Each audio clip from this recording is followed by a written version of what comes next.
Ever feel like you're stuck in a time loop, making the same mistake over and over again? You swear you'll never do it again. But then, there you are. Right back where you started, procrastinating on that big project, falling for the same type of person, or indulging in a habit you know isn't good for you. Why does this happen? Is it a lack of willpower? Are you just doomed to repeat your past? The answer is a bit more complex, and it has everything to do with how your brain is wired. It's not you. It's your patterns. Your brain is a creature of habit. It loves familiar pathways.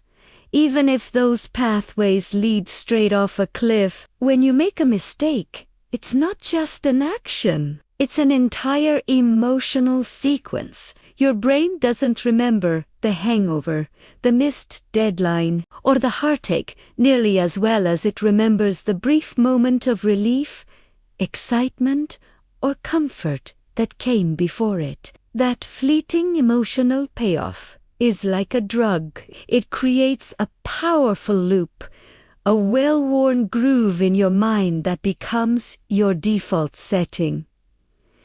The mistake isn't just an action, it becomes a ritual. Over time, this ritual starts to define you. You go from "I made a mistake" to "I am a mistake." You tell yourself a story.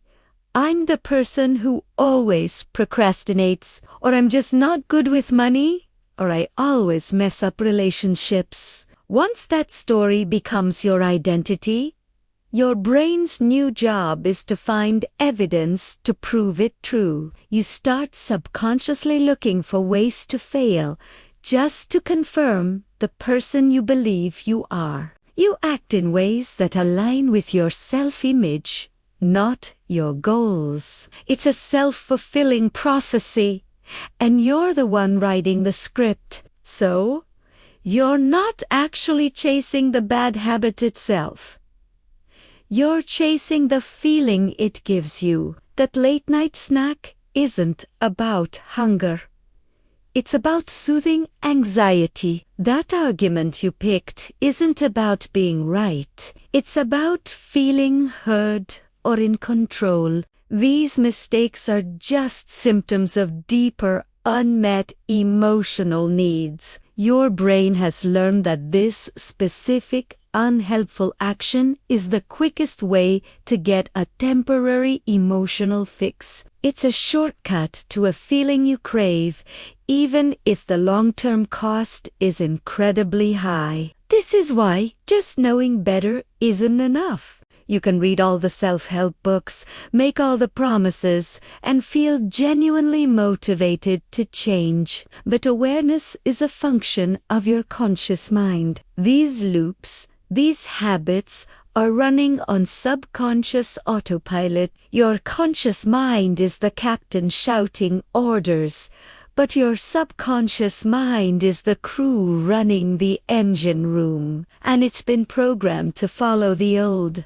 familiar map. To truly change, you can't just shout new orders. You have to go down into the engine room and rewire the entire system. So, how do you break the loop and finally get off this frustrating merry-go-round? First, you need to interrupt the pattern as it's happening. The moment you feel the urge, do something completely different. Stand up, walk outside, splash cold water on your face, or put on a specific song. This physical disruption creates a pause, a gap between the trigger and your usual reaction. In that pause, you have a choice.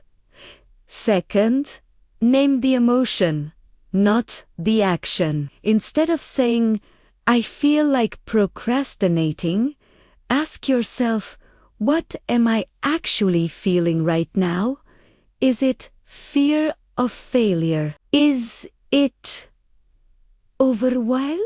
Is it boredom? When you name the true emotion, you take the power away from the habit. The problem isn't procrastination. The problem is the fear driving it. Now you can address the real issue. Next, you must consciously rewrite your identity story. Start telling yourself a new one. Instead of "I'm a procrastinator," try "I am a person who starts things even when it's hard." Say it out loud.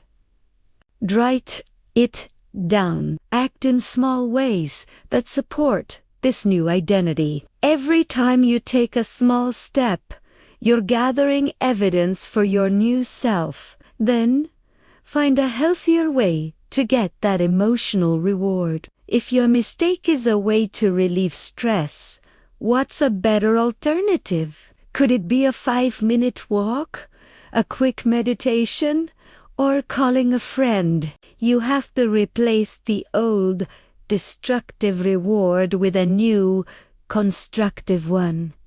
Your brain just wants the feeling. It doesn't care how it gets it. Give it a better option. Finally, understand that you're not broken.